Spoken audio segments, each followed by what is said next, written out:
할렐루야. 우리 다 같이 시간 고백하겠습니다.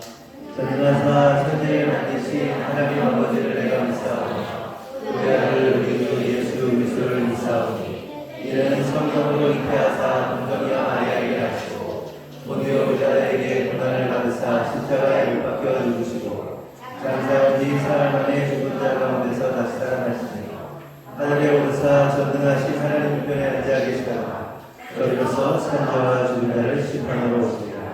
성령을 믿사오며 거룩한 공예와 성도가 서로 교통하는 것과 죄를 사하여 주시는 것과 영원히 다시 사는 것과 영원히 사는 것을 믿사옵나이다. 아멘.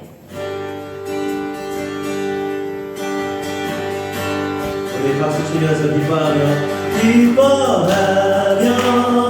함께 노래를 부르리 소리 높여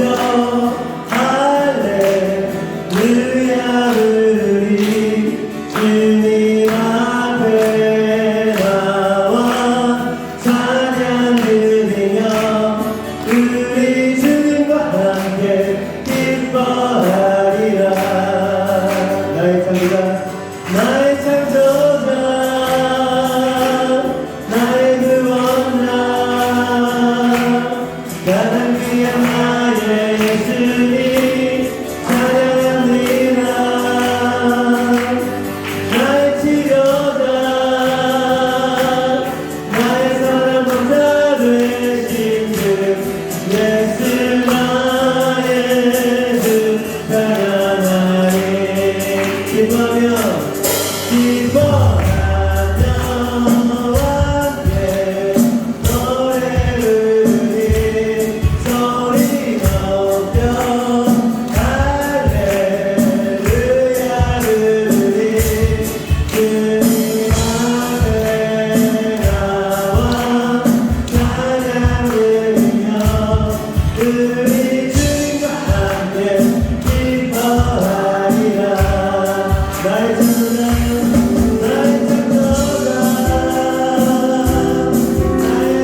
한순간 없이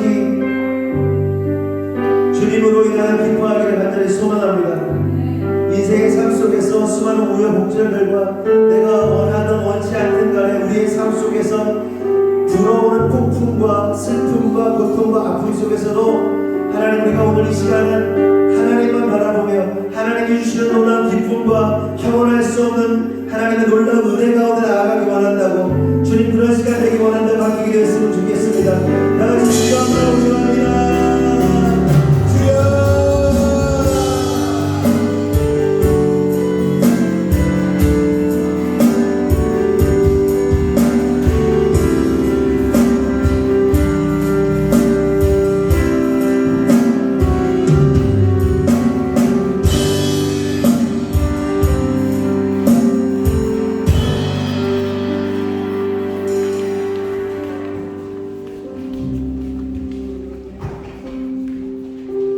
얼어있던 강들이 높고 연한 녹색의 푸른 아기 잎들이 하나둘씩 줄기대 사이로 태어나고 있습니다.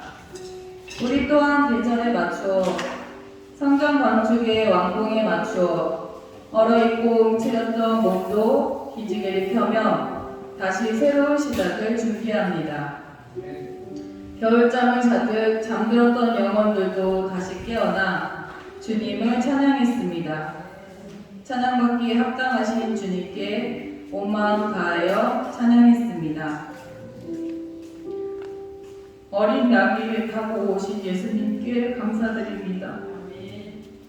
내일부터 토요일까지 고난 주간입니다. 우리를 위해 대신 죽으신 예수님을 묵상하는 한 주 되게 하시옵소서.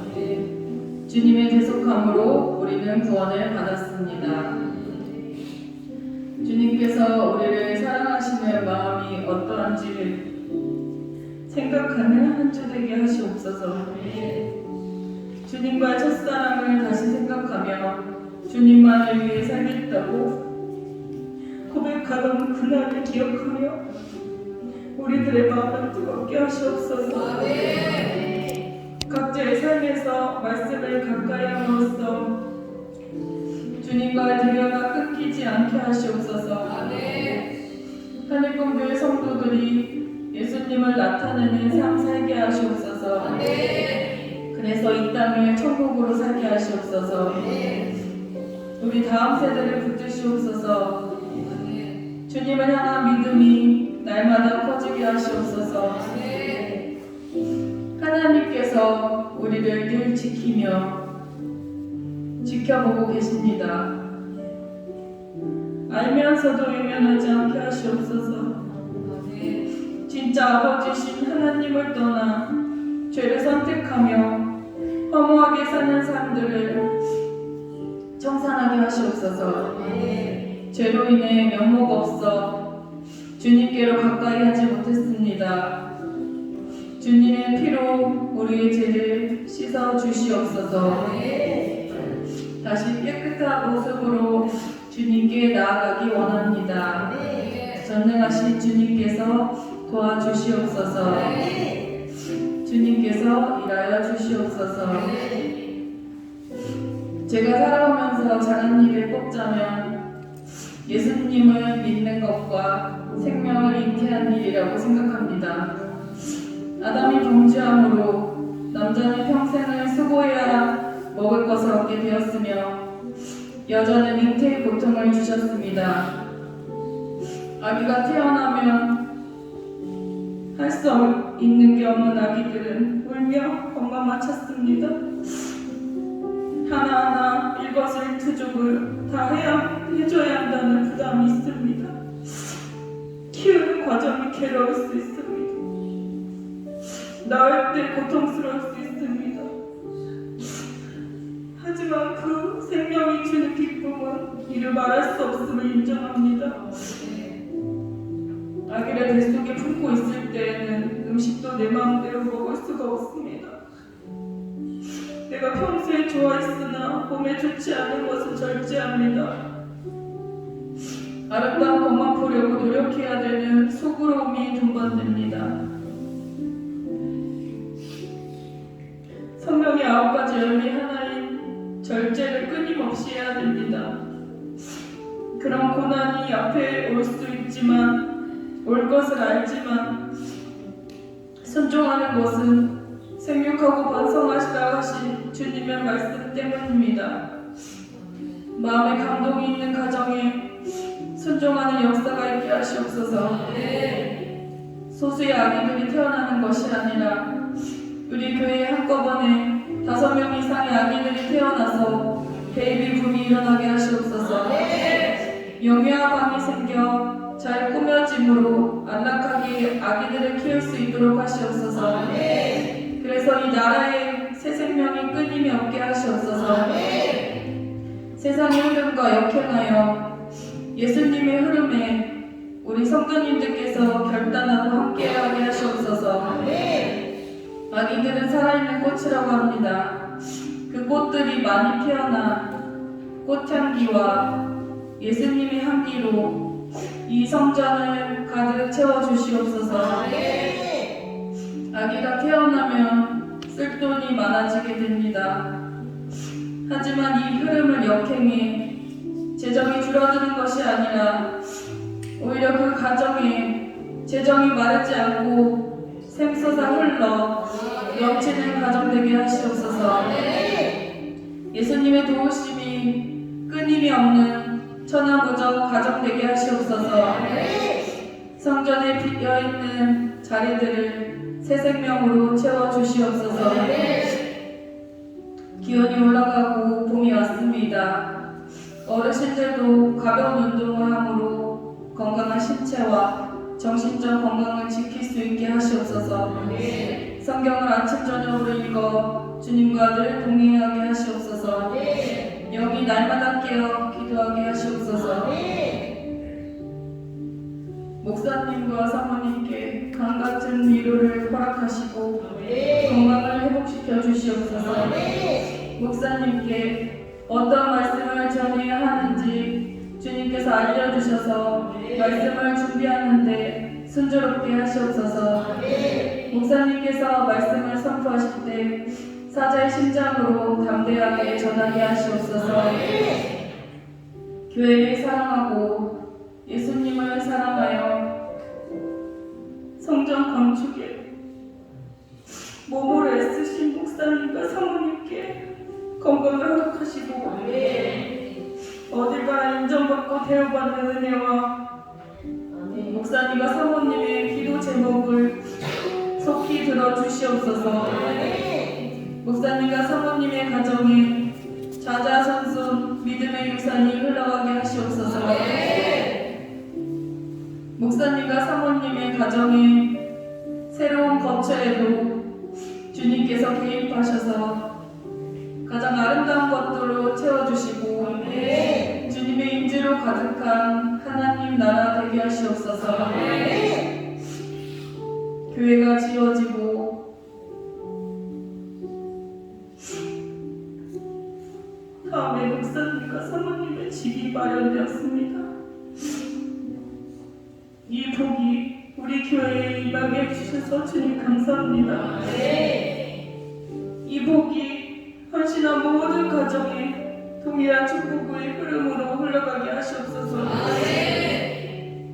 목회자의 자녀들을 축복합니다. 희민이가 어딜 가든지 성경 말씀이 떠오르게 하시고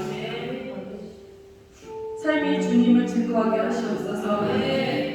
예수님 안에서 믿음이 장성한 분량으로 자라나서 영혼을 살리고 대한민국을 살리고 열방을 살리는 이음이 되게 하시옵소서. 만남의 축복을 허락하시고 주님께서 눈동자처럼 지키실 것을 믿어 의심치 않습니다. 기타의 붐이 일어났습니다. 기타를 열심히 배워서 주님께서 주신 달란트로 주님을 찬양하는데 잘 쓰여지게 하시옵소서. 교회에서 기타가 울려 퍼지고 찬양이 울려 퍼지는 멋진 교회 되게 하시옵소서. 한비와 슬비를 축복합니다. 목회자의 자녀로 헌신한 시간들을 다 개수하셔서 좋은 것들로 누리게 하시고 필요한 모든 것들을 주님께서 친히 며느리 삼고 싶어하는 자녀로 계속적으로 키워주시옵소서. 내 영혼아, 내가 어찌하여 낙심하며 어찌하여 내 속에서 불안해하는가. 너는 하나님께서 마음을 그가 나타나 도우심으로 말미암아 내 하나님을 여전히 찬송하리로다. 시편 43편 5절 말씀. 형제들아, 나는 아직 내가 작은 줄로 여기지 아니하고 오직 한 일, 즉 뒤에 있는 것은 잊어버리고 앞에 있는 것을 잡으려고 표대를 향하여 그리스도 예수 안에서 하나님이 위에서 부르신 부름의 상을 위하여 쫓아가노라. 빌립보서 3장 13절에서 14절 말씀. 포기하지 말고 끝까지 주님만을 섬기길 바랍니다. 주님만이 참 소망이시기 때문입니다. 6월에 있을 교육자 회의와 입당 예배를 잘 준비하게 하시옵소서. 성도들의 달란트대로 움직이게 하셔서 아름답게 준비되게 하시옵소서.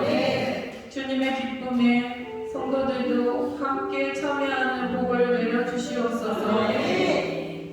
누림이 영원한 나라, 지극히 높으신 이의 성도들이 나라를 얻으리니 그 누림이 영원하고 영원하고 영원하리라. 다니엘 7장 18절 말씀. 예수님과 함께하니 얼마나 기쁜 일인지 주님의 성품을 알 수 있도록 주님께 레이더망을 세우는 천안, 풍세면, 하늘꿈, 감리교회 되게 하시옵소서. 한 영혼이 천하보다 귀하다는 말이 실제가 되도록 우리들에게 기름 부어 주시옵소서. 새 성전이 완공되었습니다. 이제 저희들이 해야 하는 것이 무엇인지 각자의 맡기신 일들을 생각나게 하셨습니다. 생각에서 머무르지 말고 즉각적인 순종이 일어나 최종 목표인 주님 나라의 완성과 영혼 구원에 전진하게 하시옵소서. 예배의 시작입니다. 마치는 시간까지 천군 천사 동행하여 지키시고 보호하여 주시옵소서. 예수님의 이름으로 기도드렸습니다. 아멘.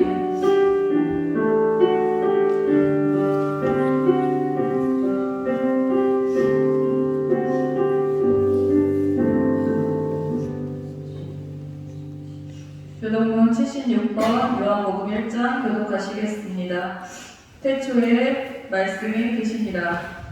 이 말씀이 하나님과 함께 계셨으니 이 말씀은 곧 하나님이시니라. 그가 태초에 하나님과 함께 계셨고 만물이 그로 말미암아 지은 바 되었으니 지은 것이 하나도 그가 없이는 된 것이 없느니라. 그 안에 생명이 있었으니 이 생명은 사람들의 빛이라. 빛이 어둠에 비치되 어둠이 깨닫지 못하더라. 참 빛, 곧 세상에 와서 각 사람에게 비추는 빛이 있었나니 세상은 그로 말미암아 지은 바 되었으니 세상이 그를 알지 못하였고 자기 땅에 오매 자기 백성이 영접하지 아니하였으나 그 이름을 믿는 자들에게는 하나님의 자녀가 되는 권세를 주셨으니 이는 혈통으로나 육정으로나 사람의 뜻으로 나지 아니하고 오직 하나님께로부터 난 자들이니라. 말씀이 육신이 되어 우리 가운데 거하시네. 우리가 그의 영광을 보니 아버지의 독생자의 영광이요 은혜와 진리가 충만하더라. 아멘.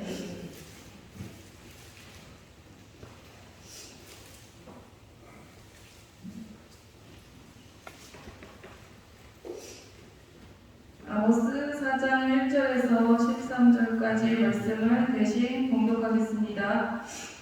사마리 산에 있는 바산의 암소들아, 이 말을 들으라. 너희는 힘없는 자를 학대하며 가난한 자를 압제하며 가장에게 이르기를 술을 가져다가 우리로 마시게 하라 하는도다.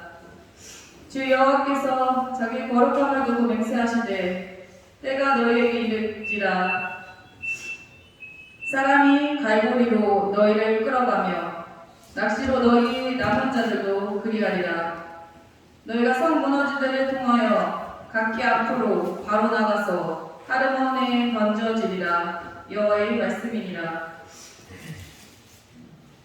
너희는 베델에 가서 범죄하며 길갈에 가서 죄를 더하며 아침마다 너희 생을 3일마다 너희 11조를 드리며 누룩 넣은 것을 불살라 수은제로 드리며 낙헌제를 소리내어 선포하려구나. 이스라엘 자손들아, 이것이 너희가 기뻐하는 밤이라. 주 여호와의 말씀이니라. 또 내가 너희 모든 성읍에서 너희 일을 깨끗하게 하며 너희 각 처소에서 양식이 떨어지게 하였으나 너희가 내게로 돌아오지 아니하였느니라. 여호와의 말씀이니라. 또 출사하기 3달 전에 내가 너희에게 비를 멈추게 하여 어떤 성읍에는 내리고 어떤 성읍에는 내리지 않게 하였더니 땅 한 부분은 비를 얻고 한 부분은 비를 얻지 못하여 말랐음에 두세 성읍 사람이 어떤 성읍으로 빈틀거리며 물을 마시러 가서 만족하게 마시지 못하였으나 너희가 내게로 돌아오지 아니하였느니라. 여호와의 말씀이니라. 내가 곡식을 마르게 하는 재앙과 깐부기 재앙으로 너희를 쳤으며 팥중이로 너희의 많은 동산과 포도원과 무화과 나무와 감람나무를 다 먹게 하였으나 너희가 내게로 돌아오지 아니하였느니라. 여호와의 말씀이니라.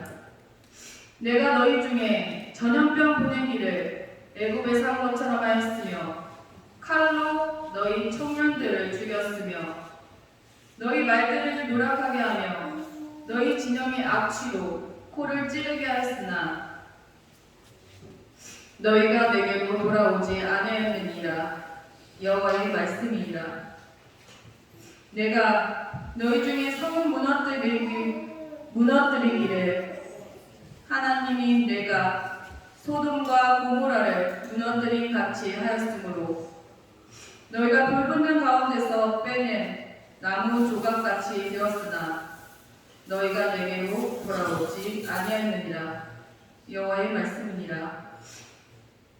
그러므로 이스라엘아, 내가 이와 같이 내게 행하리라.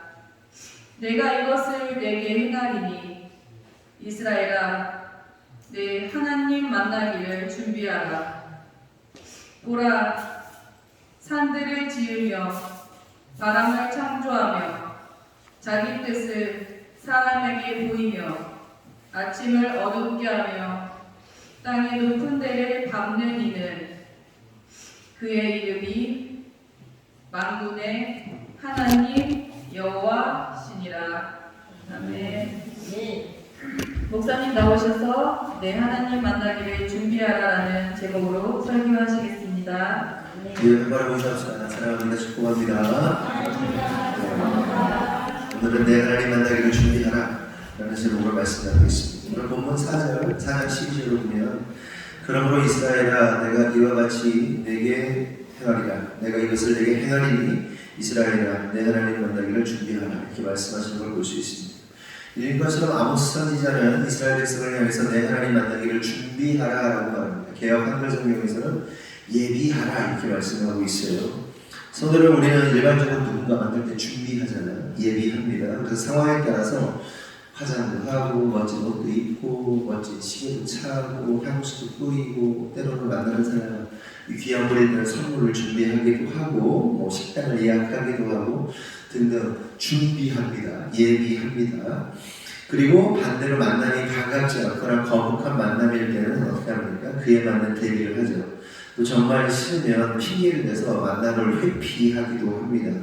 그런데 여기서 우리가 알아야 할 매우 중요한 한 가지 사실이 있는데, 그것은 모든 인간이 절대로 회피할 수 없는, 절대로 피할 수 없는 하나의 만남이 있다는 사실을 깨달아야 되는데, 그 하나의 만남, 피할 수 없는 피한적 만남은 뭐냐면 하나님과의 만남입니다. 좀 정확하게 말하면 하나님의 심판대 앞에서 모든 인간은 하나님을 만나야만 하는 것입니다. 한 번 죽는 것은 사람에게 정한 것이요 그 이후에는 심판이 있다고 말씀하시죠. 그렇게 모든 인생은 하나님의 심판대 앞에서 반드시 하나님과 만나야만 하는 운명을 가지고 있습니다. 태어났다면 반드시 하나님 만나야 됩니다. 심판대 앞에서는 반드시 만나야 되고요. 그리고 심판대 앞에서 만나기 전에 빨리 먼저 만나야 돼요. 예수를 만나야 되는 거예요. 심판대 앞에서 심판받지 않으려면. 그럼 질문, 우리 모두가 언젠가는 하나님 만나게 될 텐데 우리는 하나님을 만날 준비가 되어 있는가 하는 겁니다. 다시 말해서 신랑이신 주님을 만나기 위해서 신부로서의 단장을 잘 마치고 잘 예비하고 있는가.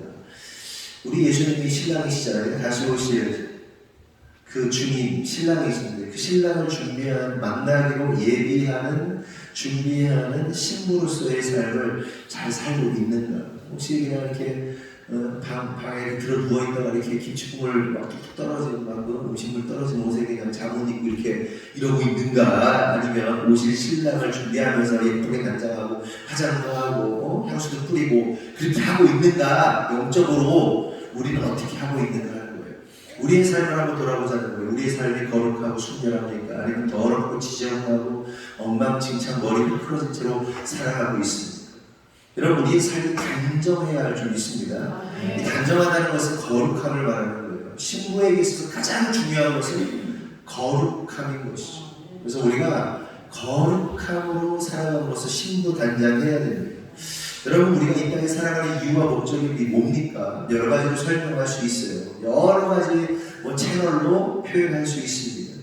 그런데 오늘 말씀을 통해서 우리가 좀 적용을 해보면 성도의 삶의 궁극적 목적은 주님 만날 준비를 하는 것입니다. 다시 말해서 성도는 이 땅에서 뭐하는 사람들이냐? 하나님과의 만남을 준비하는 사람이다. 예수님과의 만남을 준비하는 사람들이라는 겁니다. 그래서 주님 만나기 위해서 죄를 미워하고 세상의 풍조와 세상의 주관자들의 가르침을 따르지 않고 주님께서 기뻐하시는 거룩한 일들을 하면서 십자가의 복음으로 살아내는 것이 바로 신부 단장이며 성도가 이 땅에서 살아가는 이유와 목적이라는 겁니다. 동의하시면 아멘 하세요. 네. 그러면 우리는 신부답게 주님과의 만남을 준비하고 있는가를 생각해 봐야 한다는 겁니다. 어때요? 잘 준비하고 계세요? 주님 분명히 오실 텐데 아까 꽃들도 부르면서 그날에 하늘이 열리고 모든 이들 주를 보게 되리라.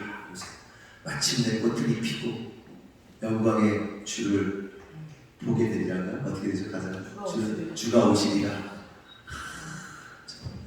꽃들도 그 찬양 부를 때면 그냥 꽃 그러면 저는 다 꽃이 흐드러지게 그 찬양이 일본 사람이 쓴 찬양인데 저는 그 찬양을 부를 때마다 일본의 그 벚꽃 사쿠라라서 막 날리는 그런 이게 이미지가 뜨거든요. 그러면서 아이들이 막 기뻐하면서 뛰는 이미지가 막 뜨는데 2절 보니까 예수님이 다시 오신다. 그 얘기, 그 장면이 그 가사에 나오잖아요. 야, 우리는 그렇게 꽃처럼 주님 앞에 꽃처럼 잘 준비되어 있는 삶을 살고 있는가 한번 생각해 봤으면 좋겠다는 거예요. 그러므로 성도 여러분, 간절히 말하는 것은 우리 모두가 날마다 순간마다 주님 만날 날을 고대하는 신부의 영성을 가진 자들이 되기를 예수님의 이름으로 축원합니다. 아멘. 그러면 본문으로 돌아와서 아모스 선지자가 이스라엘 백성들에게 하나님 만나기를 준비하라고 하는데, 그렇다면 당시 이스라엘 백성들이 만나게 될 하나님은 어떤 모습이었는가 하는 겁니다. 다시 말해서 하나님을 만나는 날이 신부로서 그들에게 기쁨의 날이 되었는가 아니면 슬픔의 날이 되었는가 하는 겁니다. 이걸 좀 오늘 살펴보고자 하는 거예요. 이미 나온 것처럼 아모스 3장 2절을 보면 하나님께서 땅의 모든 족속 중에 너희만 알았다라고 말씀하세요. 난 너희만 알았다. 내 눈앞에 난 너밖에 안 보여. 난 너만 사랑했어.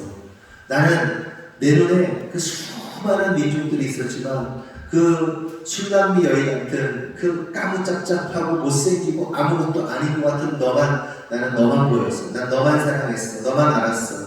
너밖에 몰라. 너 말고는 관심 없었어. 너만 사랑했다라고 말씀하시는 겁니다. 이 정도로 하나님이 이스라엘을 사랑했어요. 하지만 이스라엘이 보여준 태도는 뭡니까? 이런 하나님의 지극한 사랑과 은혜와 그 위를 팽개치고 어떻게 하죠? 더 나아가서 하나님의 사랑을 팽개친 것을 넘어서서 하나님께서 사랑한 그 민족, 이스라엘 민족 같은 민족, 한 민족 안에서 어떤 일이 발생하는 겁니까? 그 형제를 미워하고 압제하고 고통 가운데 착취하는 일들이 벌어지게 되는 겁니다.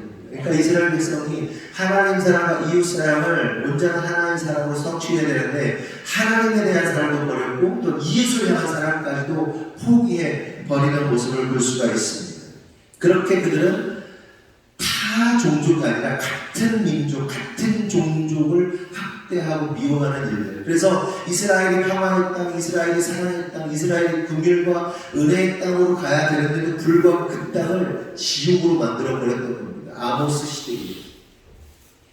그럼 어느 정도로 가진 자들이 한 민족 안에서 다른 그 같은 민족을 압제하고 핍박하는가 보면 4장 1절 보고 있습니다. 4장 1절 시작.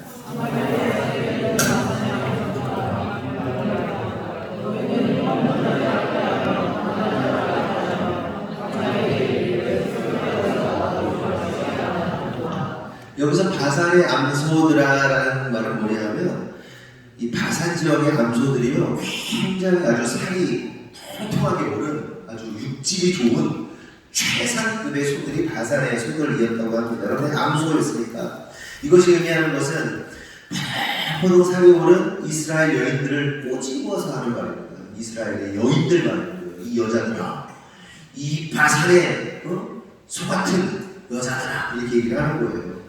근데 이 여인들이 뭘 했냐면 자기 남편들의 권세나 자기 집안의 어른들, 남자들의 권세를 이용해서 가난한 자들, 궁핍한 자들을 학대했다는 겁니다.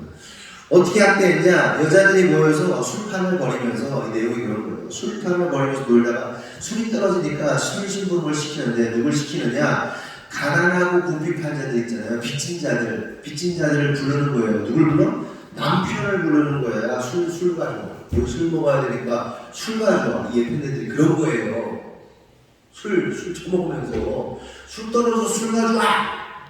남자들은 술 신용을 시키고 술 심부름을 시키고 이렇게 술 취한 타락한 여인들이 그러면 술 심부름을 끝냈을까요? 술 신용을 하고 했을 거고 더 한 것도 요구할 수 있는 거예요. 힘이 있으면요. 그때 당시나 지금이나 어떻게 하는 거예요? 더 한 것도 요구할 수 있는 겁니다. 몸으로 때우라는 거예요. 보세요. 여자들이 이 정도인데 그러면 돈과 권력을 가졌던 남자들은 더 어떻겠습니까? 여자들이 이 지경으로 타락했는데 남자들은 어떻게 했냐면 더 한 거예요. 말할 수 없는 심한 요구를 같은 동족에게 했다는 것을 볼 수 있습니다. 이처럼 이스라엘이 타락했다는 거예요. 여러분 이게 어떤 일인가 한번 상상해보자는 말이에요. 상상해보자면 결혼하시는 분들, 결혼하시는 분들, 조경 집사님, 갑자기 우리 결혼식장 어떤 걸 빌렸는데 갑자기 어떤 동네 주인이 일로와 술식 들고 막 그러는 거 볼 수 있겠어요? 니네 아빠가 막 그렇게 아빠들이 어디 끌려가가지고 막 술신용 들고 아줌마들 술신용 들고 그거 볼 수 있겠니까? 뒤집히는 거예요. 뒤집히는 거예요. 여러분의 남편이 여러분의 아빠가 한 집안의 가장이 그런 꼴을 당하는 그런 수모를 당했단 말이에요. 다른 민족에게서가 아니라 같은 민족에게서 옆집 동네 사람들한테 동네 여자 이웃집 아줌마들한테. 그러니 하나님께서 그런 꼴을 보시면서 어떻게 했어요? 내 자녀가 그런 꼴을 당하고 있다고 생각해보세요. 내 아들이 그런 꼴을 당하고 있다고 생각해보세요. 피민이가 그런 꼴을 당하고 경모가 그런 꼴을 당하고 있다고 생각해보세요. 끔찍한 거 아닙니까? 하나님께서 눈이 뒤집히시는 거예요. 하나님 견디실 수 없는 거예요. 그러면 생각해보세요. 우리는 어떤가? 이스라엘이 이런 걸 했는데 우리는 어떤 모습이냐 하는 겁니다. 여러분 인간관계라는 것은 굉장히 상대적이죠. 우리는 스스로 생각할 때 여러분은 어떠세요? 여러분은 강자라고 생각하십니까? 약자라고 생각하십니까? 나는 약자인 것 같다 생각해보세요. 손 들어보세요. 그럼 강자인 것 같다 손 들어보세요. 똑똑해. 뭘 해도 걸리는 거 아니니까. 우리는 강자이기도 하면서 약자인 것이죠. 스스로 생각할 때 우리는 대부분 약자라고 생각할 때가 많죠. 여러분 직장에서 여러분들이 오너가 아니잖아요. 오너가 아닌 경우들이 많잖아요. 그러니까 약자라고 생각하죠. 우리 사장님들은 강자라고 생각하고 약자라고 생각한다는 거예요. 하지만 여러분들이 직급으로 봤을 때는 나이가 어느 정도 있으면 여러분들이 누군가의 어떤 직원들한테는 여러분들이 강자일 수 있는 것이겠죠. 또한 나이를 볼 때 여러분의 나이가 강자일 수도 있고 약자일 수도 있습니다. 나이 많으니 강자일 수도 있지만 어떨 때는 나이 많으니 약자일 수도 있는 것이죠. 그래서 요즘은 어떻습니까? 나이의 서열로 봤을 때 젊은 아이들이 1등이잖아요. 젊은 아이들 누가 이겨요? 젊은 아이들 소위 싸가지 없이 울면 그거 오만입니다. 우리의 생명도 위험을 당하는 게 그런 시대니까. 그래서 노인과 어린아이들이 약자고 10대, 20대 애들이 가장 무서운 30대, 40대가 가장 무서운 40대가 아니라 이제 20대, 30대, 10대, 20대, 30대가 가장 무서운 나이죠. 강자죠. 그럼 생각해보자는 거죠. 우리가 강자의 자리에 놓여졌을 때 우리의 모습은 어떤가 하는 거예요. 그러니까 우리가 강자로 서 있을 때 하나님께서 기뻐하시는 그렇게 베풀고 나누고 먹이고 입히고 살리는 강자의 모습으로 살고 있는가, 아니면 착취하고 괴롭히고 골탕 먹이고 꼴통 부리는 강자의 모습인가를 생각해 볼 필요가 있다는 거예요. 사실 우리가 약자이기도 하지만 강자란 말이에요. 우리가 강자의 자리에 놓여있을 때, 힘 있는 자리에 놓여있을 때 뭐 세상의 권세를 누려서 강자가 아니라 내가 상대적으로 누군가보다 조금 더 나은 자리에 있을 때 우리는 어떤 자세를 취하는가 하는 겁니다. 요즘 참 생각이 많아요. 스트레스를 많이 받고요. 이제 교회가 어느 정도 정리됐는데 이제 저희 집을 이사를 가야 되잖아요. 저희는 그러니까 예전에는 막 옥탑방 살고 그럴 때는 별로 그런 걱정 없었고 평소 살 때도 별로 그런 걱정 없었는데 이제 수년 전부터 전세 자리를 몇 번 하다가 이제 전세 자리를 끝내려고 하는데 그 전세를 옮길 때마다 극심한 스트레스를 받는 거예요. 여러분들은 어떤지 모르겠어요. 여러분들은 좋은 주인들 만나서 잘 이렇게 넘어가는지 모르겠는데 저희는 몇 번 프라디움에서도 그랬고 지금도 그렇고 참 끔찍한 경험을 계속 하는 것 같아요. 프라디움 살 때는 그 집주인이 보증금 올려달라고 해서 올려줬어요. 그러니까 그 사람이 제가 못한다고 그럴 줄 알았다고 올려줬어요.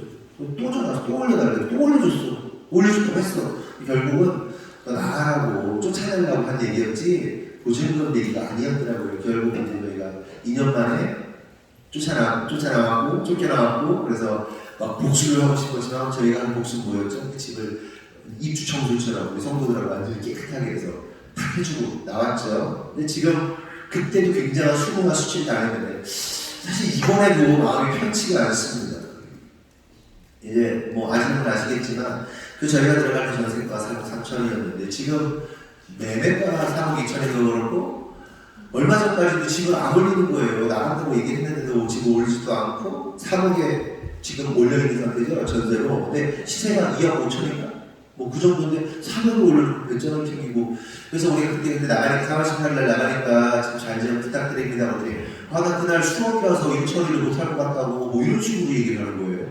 그게 전적이 있었던 게 아시겠지만 저희가 들어갈 때도 그분이 낮잠 자느라고 아침부터 계약을 해야 되는데 19통인가 20통 전화를 했는데도 전화도 안 받고 오후까지 자다가 연락돼가지고 그날 난리가 났었거든요. 이사 우리 오는 우리도 그렇고 가야 되는 것도 그렇고 그 집의 영역 이게 다 이렇게 줄줄이 계속 엮여 있잖아요. 수십 집인지 수십 집인지 몰라. 몇 집인지도 몰라. 엮여 있는 걸 그냥 잠자느라고 그러고 전화를 해도 제가 처리해드리겠습니다. 이렇게 하면 되는데 수업이 있어서 이렇게 핑계를 대고 시원하게 안 해줘요. 불안해요. 굉장히 불안한 마음의 상태고 한번 그런 적이 있으니까. 그리고 여러분들 중에도 또 그날 돈 처리가 이사하실 때들 돈 처리가 바로 안 돼가지고 막 이렇게 하시는 분들도 있고 그런 일을 전혀 안 당해보신 분들도 있을지 모르겠는데 당해보는 분들도 있을 거고 근데 제가 하고 싶은 얘기는 이거예요. 인간이라는 존재가 어느 위치에 놓여지면 이상하게 심술을 부리고 꼴통을 부리고 싶어 지나가요. 을로 있을 때는 막 전전긍긍하다가 그 당할 심정을 갑이 됐을 때 복수하듯이 감나가. 자기들도 언젠간 을이었는데 언젠간 을이었을 텐데 갑이 되면 왜 이렇게 악하게 보려고 하는지. 그러니까 제가 하려는 건 이겁니다. 저와 여러분의 의뢰 상태에 있다 하더라도 언젠가 감이 될 거거든요. 그러면 우리가 그때 되었을 때 이런 꼴통 부리고 심술 부리고 압제하고 피곤하게 하는 인생들 위해서는 안 된다는 얘기 하는 거예요. 네? 그런 인생 되면 안 된다. 안 된다. 근데 우리 인간의 죄악이라는 것이요, 그 포지션에 놓이면요, 희한하죠? 그 힘을 쓰고 싶어. 괴롭히고 싶어. 제가 어제 아내하고 이렇게 있다가 여기서 막 정리를 하고 또 세팅을 하고 그러더라고. 매주 뭐가 바꿔요 항상. 우리가 막 엉망진창입니다 항상. 그리고 나서 여러분 치워주고 보는데 이렇게 있다가 제가 막 그걸 하고 있는데 애들이 저기 바깥에서 까르르르 유주환이 해주는 거 까르르르 노는 거예요. 그래서 제가 제 아내한테 그랬어요. 이상하지? 저 애들 이렇게 웃는 거 보면 이렇게 괴롭히고 싶지? 그러니까 애들 노는 게 재밌는 게 좋긴 한데 그 재미를 막 괴롭힘으로 하고 싶은 인간의 죄성. 근데 내가 얘기해. 자기는 그렇대. 그래서 제 아내는 종종 그러잖아요. 괴롭히잖아요. 재미로. 네? 제 아내는 지금도 이희미를 괴롭혀요. 오늘 아침에 이희미 막 심각해가지고 엄마가 막 이런 얘기 했다고. 야, 니네 엄마 어떤 스타일이냐. 그럼 흘러 들어야지. 야, 군대 가면 굉장히 나쁜 그 고참들이 있거든? 나 그거야, 네 엄마가. 고참들이 괴롭히는 거. 군대에서 그 진짜 강다른 고참 있잖아. 그 고참이 엄마야. 군대 가면 무슨 얘기 남자들은 아실 거예요. 고참에 괜히 그 일병 들어오고 막 괴롭히고 막 그러고 막 뭐 라면 먹고 싶지 우리 고참한테도. 저도 뭐 라면 먹고 싶지. 내 먹고 싶습니다. 라면 뭐 2개 끓여주고 근데 다 먹어서 배부릅니다. 이제 더 먹고 3개, 4개, 5개, 6개 끓여주는데 그냥 죽이려고 그러더라고. 잘해주는 것처럼. 그러니까 인간의 죄성이 그래. 근데 제 아내도 그래요. 저도 그게 있더라니까. 괜히 심술 부리고 싶고 이렇게 다운이 보면 그렇게 괴롭히잖아요. 제 아내가. 사랑하면서도 괴롭히고. 어쨌든 갑의 위치에 있는 사람이라는 것이 변한다. 우리는 그러면 안 된다. 예? 하나님이 원하시는 모습이 아니다. 여러분 간절히 바라는 것은 우리 모두가 약자를 보호할 줄 아는 강자들 되시기를 바랍니다. 네? 우리 여기도 있고 막 기회 베풀 줄 알고 품어줘. 그랬으면 좋겠어요. 계속해서 2절 3절 보면 함께 보겠습니다. 2절 3절 시작.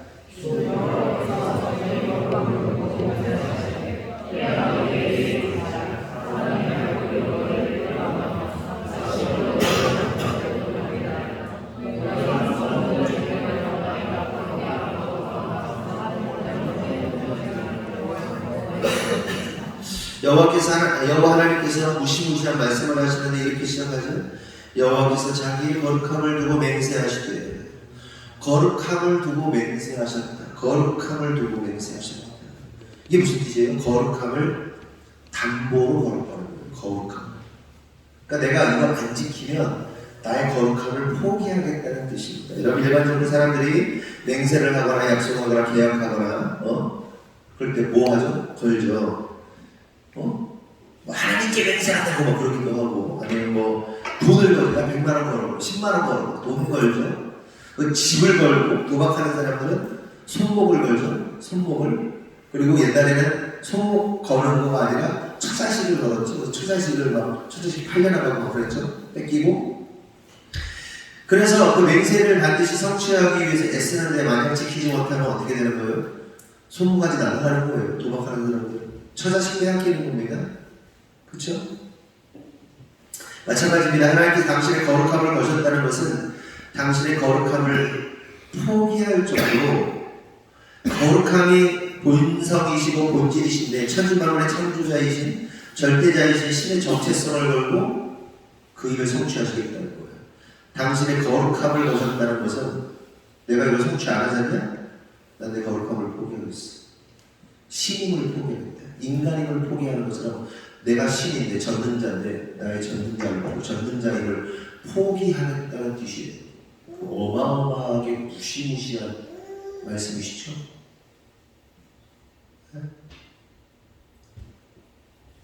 그런데 그렇게 거룩함을 걸어서 뭘 성취하시겠다는 거예요? 이스라엘을 향한 채찍, 경고, 징계를 성취하시겠다. 정확하게 말하면 갈고리와 낚시로 사람들을 끌려가게 하시겠다. 실제로 이스라엘이 끌려가죠. 고대 근동지역에서 전쟁에서 치면 어떻게 됩니까? 제가 언젠가 설명했지만 적장, 그러니까 왕이나 이 장군을 어떻게 해요? 대형 갈고리, 이만한 대형 갈고리, 진짜 팔보다 큰 대형 갈고리를 관통시킨대잖아요. 근데 기술이 좋아가지고 바로 안 죽고 천천히 죽어가도록 꿰가지고 걸어가지고 쇠사슬로 끌고 갔다는 거예요. 가면서 죽는 거예요. 피 흘리면서. 근데 그거를 모든 백성들이 보겠다는 거예요. 패망한 백성들. 낚시처럼 끌고 간대요. 온몸에다 고리를 걸어가지고. 생각해보면 얼마나 아프겠어요. 죽지 않을 만큼 관통시켜가지고 내 옆에 피해가지고 내장 피해가지고 걸어가지고 낚시 끌려가듯이 이렇게 꿰어매어져가지고.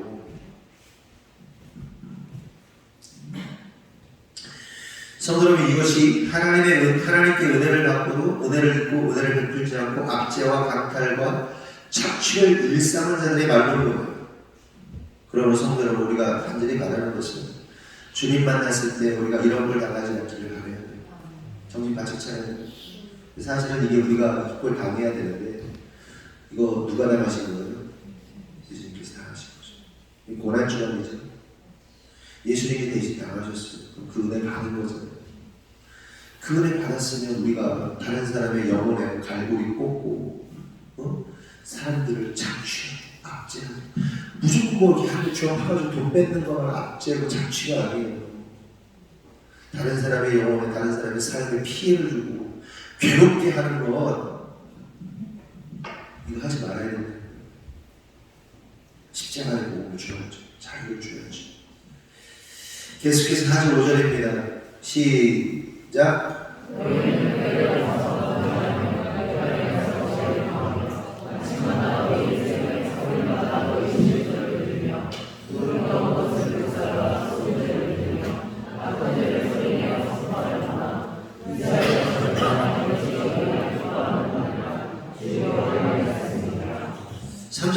내용은 사회적인 죄악들에 대해서 지적하신 것이라면 이제 종교적인 죄악들에 대해서 지적하시는 겁니다. 그런데 이 내용들을 읽어보면요, 뉘앙스가 참 애매합니다. 선포하려구나 뭐 이러면서 또 이것은 너희가 기뻐하는 바니라 라고서 뭔가 비꼬는 표현을 하고 있는 것을 볼 수 있습니다. 좀 설명을 드리면 아시다시피 이 베델과 길갈은 이스라엘 백성들에게 아주 중요한 장소입니다. 베델은 하나님께서 야곱에게 나타난 장소이시고요. 그리고 길갈은 이스라엘 백성들이 가나안에 들어갈 때 가장 먼저 밟은 땅이고 또 그곳에서 할 일을 해남으로써 애굽의 수치를 버렸다라고 해서 붙여진 이름이 길갈입니다. 그러니까 애굽에서 고통당한 수치 이런 것들 다 벗어버린 것이 길갈입니다. 할례했다. 거룩함의 현장입니다. 또한 사무엘이 제단을 쌓았던 곳입니다. 그런데 그런 곳에서 이스라엘 백성들이 뭘 했다? 아침마다 희생드리고 3일마다 11조 드리고 누룩 넣은 것으로 수은제와 낙헌제를 드렸다는 겁니다. 잘한 거 아니에요? 그 유서 깊은 현장에서 제단을 쌓고 함께 제사하고 예배드리고 3일마다 11조를 하고 얼마나 잘한 거예요? 그렇게 헌신과 예배를 너무나도 잘한 거예요. 보세요. 여러분이 11조를 한 달에 한 번 하잖아요. 근데 3일에 한 번 한다고 생각해보세요. 11조 다 아시죠? 네. 3일에 한 번 한다고 생각해보세요. 물론 한 달 벌어서 내는 것과 3일 벌어서 한 번 하는 거하고 금액적으로는 같을 수 있죠. 그런데요, 생각해보세요. 3일에 한 번씩 하려면 어떻게 했어요? 그거 다 따져야 된다는 거예요. 3일에 한 번씩 얼마나 번거롭습니까? 번거로운 것을 뛰어넘어서 3일에 한 번 한다는 것은 굉장히 정확하게 수입과 지출 사이에서 정확한 11조를 했다는 것을 의미하는 겁니다. 돈을 사용할 때마다, 돈이 들어올 때마다 10분의 1 되는 게 얼마나 어렵습니까? 보통 정성으로 되는 게 아닙니다. 그런데 문제는 아까 말씀드린 대로 뉘앙스가 이상합니다.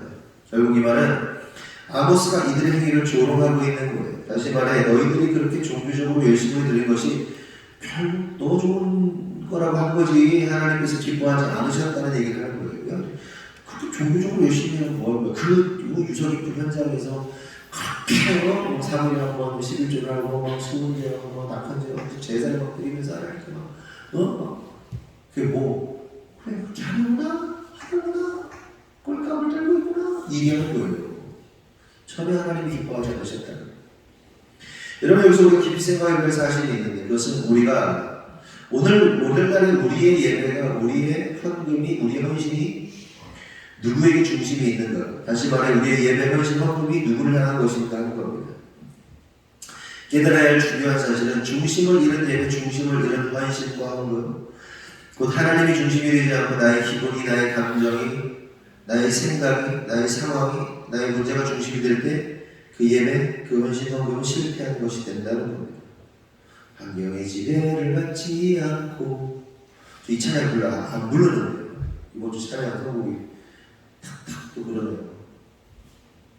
나의 감정과 상관없이 내 마음 기뻐하기로 결심을 했는데 나 기뻐하리. 이게 진짜 예배인 거죠. 그게 진짜 예배고 진짜 헌금이고 진짜 헌신이고 진짜 신앙인 겁니다. 그래서 참된 예배, 참된 헌신, 참된 헌금은 하나님의 마음을 아는 예배여야 하고 하나님의 마음을 아는 헌신이어야 하고 하나님의 마음을 헤아리는 헌금이어야 한다는 겁니다.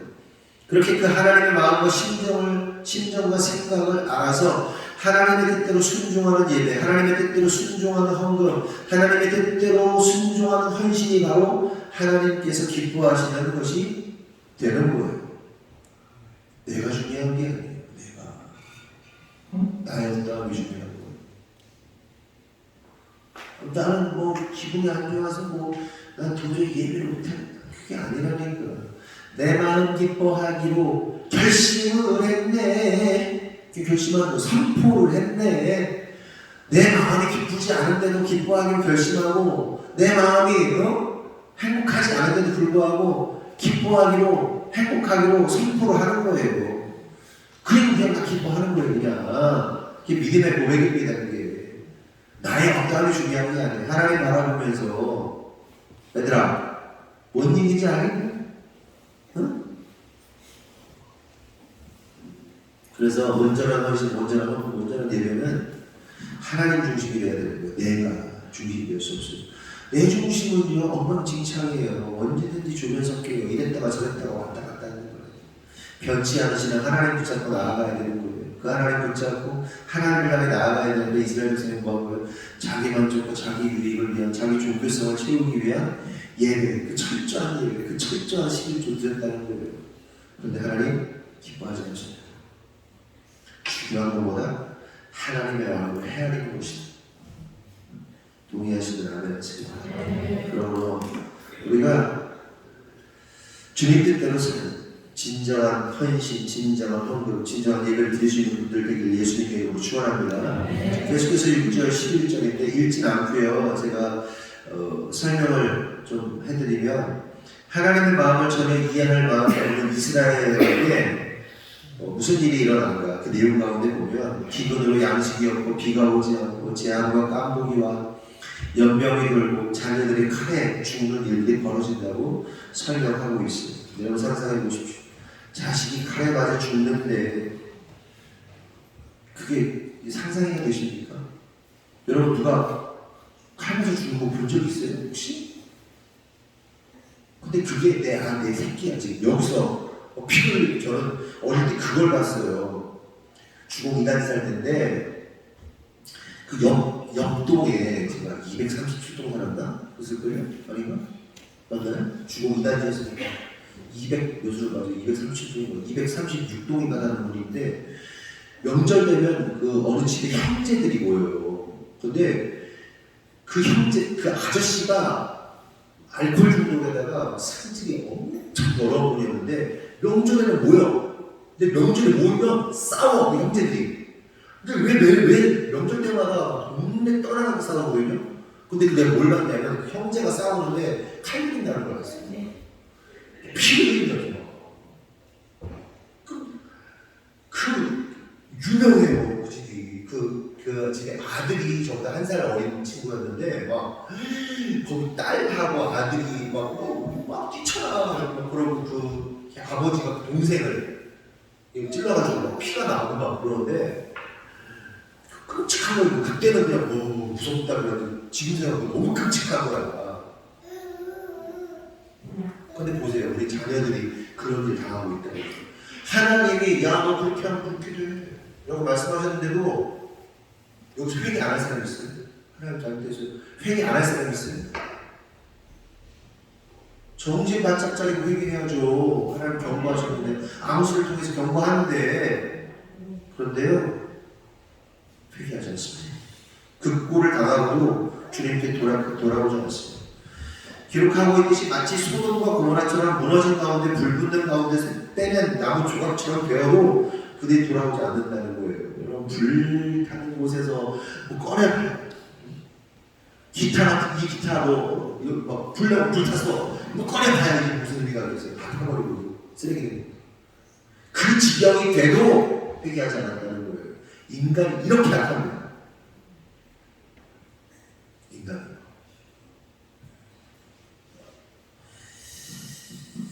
그러면서 뭐라고 해요? 12절에 11절까지 그 내용을 얘기하시면서 12절 그러므로 이스라엘아 내가 이와 같이 네게 행하리라 내가 이것을 네게 행하리니 이스라엘아 내 하나님 만나기를 준비하라 이렇게 말씀하세요.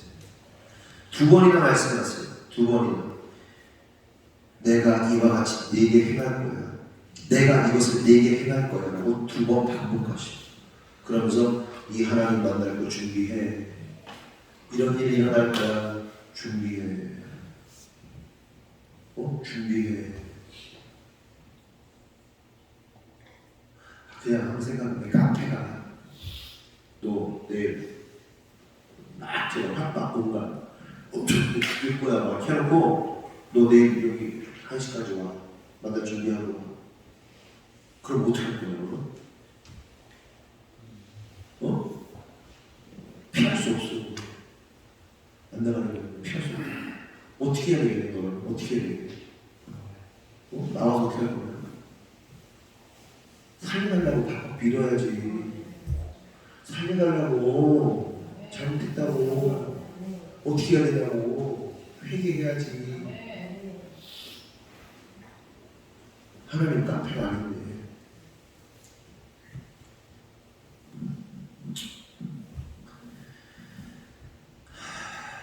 근데 알아야 될 사실은 뭐냐면 이런 지금 환란, 까무기, 이거 그 자녀가 칼에 맞아 죽는 이런 것들이 사실은 하나님과의 만남 앞에서는 예고편에 불과하다.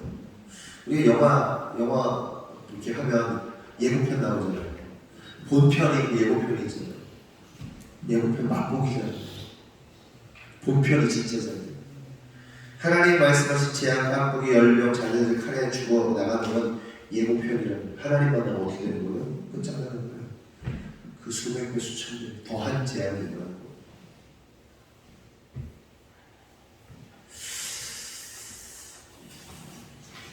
그럼 어떻게 해야 돼요? 하나님 그럼 선지자가 백성들에게 어떤 의도로 하나님 만나기를 준비하라고 하는 겁니까? 니들 잘된다 하고 죽어봐. 이 의도로 그 얘기를 하는 걸까요? 너 한번 죽어봐. 그 얘기 하려고 그러는 거예요? 그 의도가 뭡니까? 회개하고 돌아오라는 거죠. 그러니까 너희들이 재앙과 심판을 당하라는 말이 아니라 돌이켜 회개함으로 피해라, 구원 받으라는 이야기인 겁니다. 여러분 성경을 볼 때때로 하나님의 무서운 경고, 하나님의 일종의 공갈, 협박 같은 무시무시한 말씀을 하나님께서 하신단 말이에요.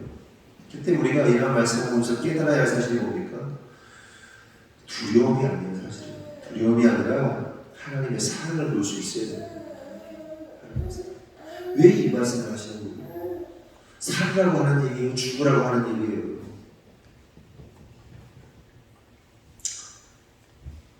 그렇게 저와 여러분을 살리고자 우리를 구원하시고자 저와 여러분이 심판받지 않고 살아나기를 원하시는 하나님의 마음을 볼 수 있어야 됩니다. 그리고 실제로 그렇게 공간을 협박해 오시고 어떻게 하시는 거예요? 예수님이 죽으셨잖아요. 예수님이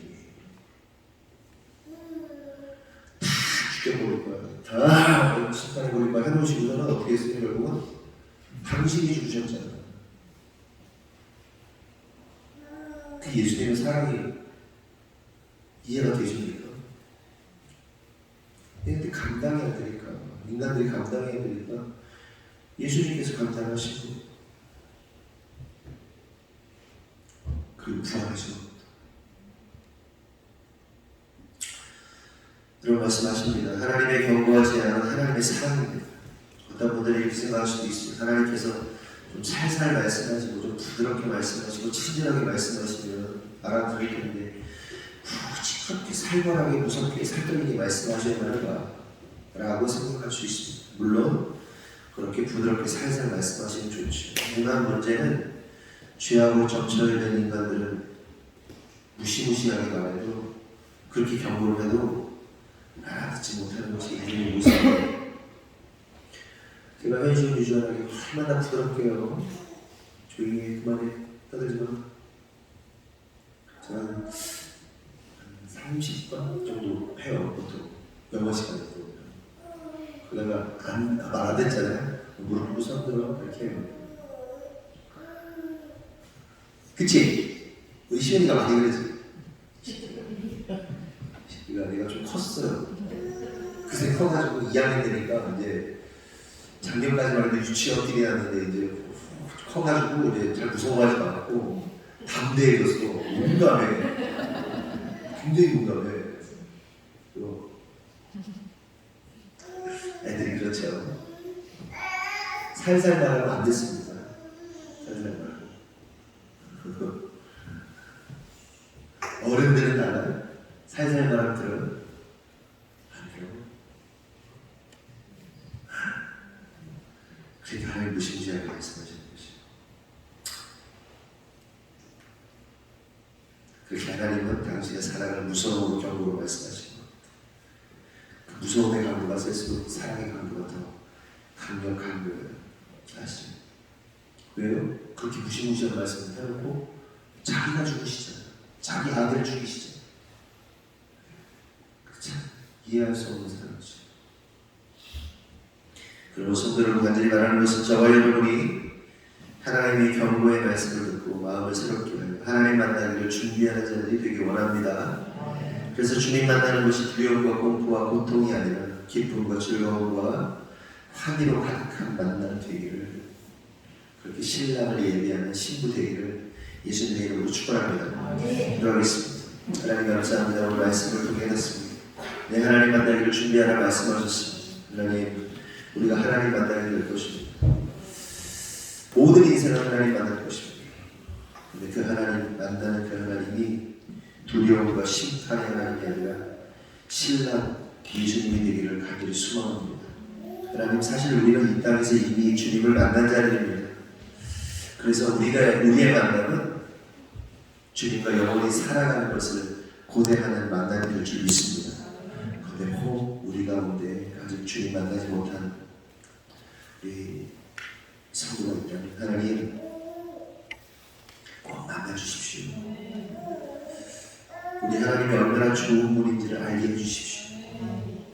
극적으로 만나면 좋겠지만 극적으로 만나는 게 아니더라도 말씀을 통해서 또 신앙생활을 통해서 많은 경험들을 통해서 하나님이 그들의 삶 가운데 스미고 조용히 말씀하신 또한 삶 가운데 그 상황과 환경과 여건 속에서 말씀하시는 하나님을 경험하고 마음이 뜨거워지는 경험이 있기를 원합니다. 주님 반드시 만나주셔서 주님이 주시는 귀한 기쁨 누리며 살 수 있도록 축복하여 주시옵소서. 주님께서 이루실 줄 믿사옵고 예수님의 이름으로 기도합니다. 교회 소식이 뭐 광고하고 있어요. 다음 주가 부활주일입니다. 네? 토요일에도 준비할 거예요? 오늘은 아니고? 네, 오늘은 아니고요. 네. 네? 그래서 저는 몇 가지 다음 주가 부활주일이고요. 부활주일 전에 청소를 불가피하게 해야 됩니다. 그래서 토요일 날 돌아온 토요일 날 해야 될 게 있고 좀 남자들이 있을 때 해줘야 될 게 있어요. 그래서 요 바닥 앞부분에 좀 치워야 되거든요. 여기 연장들 치워야 되고 저쪽 뒤에 그 강당 만들어서 띄워놓은 거 있잖아요. 그걸 좀 이쪽으로 옮겨줘야 되고 그리고 이 건물 주변으로 안전 복 있잖아요. 복을 좀 설치를 해줘야 됩니다. 그래서 그거까지는 남자들이 좀 해줘야 될 것 같아요. 그리고 나머지 실내 부분이나 이런 거는 또 토요일 날 하는 걸로 했으면 좋겠고요. 그래서 예배가 끝나자마자 남자분들은 좀 저를 예배 끝나자마자 만약 식사 끝나고 나서 저를 좀 도와주시면 되겠습니다. 뭐 어려울 건 없어요. 앞부분 좀 치우는 거니까 금방 20-30분 안에 끝내도록 하겠습니다. 그리고 부활주일의 순서가 뭐 특송하는 사람들이 있어요? 누구야? 없어? 어떻게 되는 거야? 유아요. 이슬비. 그래. 다 같이 하는 거야? 따로 하는 거야? 몇 개야? 그러고 둘이 하나 하고 너는 은혜는? 은혜 한 개 하고 너도 하나 하고 다음이 이따가 좀 얘기 좀 해서 사모님하고 얘기 좀 해서 뭐 할 건지 좀 결정 좀 하고 그리고 어떻게 될지 모르겠는데 제 동기 목사 중에 박인규 목사라고 있습니다. 박준희 목사, 박인규 목사라고 천안에서 목회하는 목사님들이 하성의 말씀 나누겠습니다. 고! 준비! 더높이! 더 깊은! 아멘! 기도하겠습니다. 하나님 감사합니다. 고난 주간기간 예수님의 십자가의 고난을 기억하면서 우리가 한 주간을 이제 보내기를 원합니다. 우리를 위해 죽으시고 고통당하시고 십자가에 달리신 예수님의 그 사랑을 알기 원합니다. 오늘 말씀을 통해서 깨닫게 된 것은 사실은 우리가 그 고난 당해야 되는데 하나님께서 이스라엘 백성을 향해서 그렇게 무시무시한 선포를 하셨는데 사실 그것이 하나님의 사랑이었고 그 무시무시한 선포를 반드시 지켜내시기 위해서 당신의 아들을 죽이신 것을 우리가 보게 됩니다. 우리를 죽여야 되는데 하나님은 우리를 죽이셨어야 되는데 당신의 아들을 죽이셨습니다. 그 사랑, 그 은혜가 얼마나 큰 것인지 하나님 일주일 동안 살기 위해서 묵상하게 하시고 주님의 그 은혜에 감사하여서 나를 위해 죽으신 주님을 위해 살아갈 수 있는 그 별단의 시간들로 하나님 삶을 주시옵소서. 그래서 다음 주가 되었을 때 부활주일이 되었을 때 죽다 살아난 나 자신 그리고 죽으시고 부활하신 예수님을 기억하면서 기쁨에 감사의 예배를 드릴 수 있는 우리 모두가 될 수 있도록 축복하여 주시옵소서. 한 사람 한 사람 하나님 놓지 마시고 이 자리에는 모든 성도들의 삶과 가정과 직장과 사업 가운데 성령님께서 임재하여 주시고 두루 운행하여 주시고 더러운 것들은 제거하여 주시고 썩은 것들은 도려내 주시고 하나님 고장난 것들 또한 병든 것들을 치유하여 주셔서 놀라운 부활의 기쁨 새로운 생명력의 기쁨으로 충만하도록 인도하여 주시옵소서. 마음 가운데 죄악들을 쌓고 또한 찔림이 있음에도 불구하고 회개치 못하고 그렇게 병들어버리고 죽어버린 채로 살아갔던 모습들을 하나님 가지고 있다는 이 시간 기억나게 하시고 회개하게 하시고 그래서 다시 수성화되고 부활하는 역사에 있도록 인도하여 주시옵소서. 내가 나사렛 예수 이름으로 명하노니 더러운 죄악들은 다 떠나갈지어다. 자복하고 회개할지어다. 그곳에 하나님의 새로운 놀라운 생명력이 충만하게 흘러갈지어다. 하나님 이름으로 선포하여서 우리 하나님 역사하시고 하나님 새롭게 하여 주시옵소서. 그 놀라운 역사가 우리 어린 아이부터 청소년, 청년, 청장년, 어른들까지 하나님 모두가 하나 된 마음으로 모두가 하나 된 으로 그 놀라운 회복의 역사가 풀어지도록 주장하여 주시옵소서. 아이들은 더욱더 지혜롭게 하시고 성숙하게 하시고 거룩하게 하시고 우리의 부모 세대들은 하나님의 놀라운 능력으로 자녀들을 키워내고 살려낼 수 있는 하나님 힘과 능력과 재정을 부어주시고 우리 어르신들에게는 하나님 건강을 허락하시고 총기를 허락하시고 하나님 그리하여서 교회의 어른으로서 영적 어른들을 잘 잡아갈 수 있는 하나님 그런 어른들로 세워주시옵소서. 그렇게 모든 세대가 연합하고 하나 되어서 하나님을 기쁘시게 하는 우리 하늘 공교회 되도록 축복하여 주시옵소서. 우리 성도들이 주님 앞에 예물을 드립니다.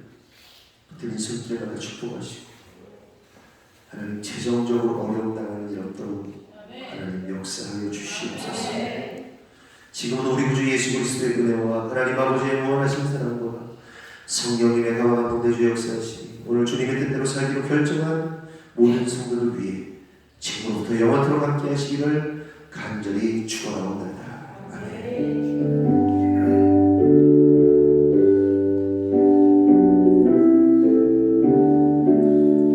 하나님께 영광의 박수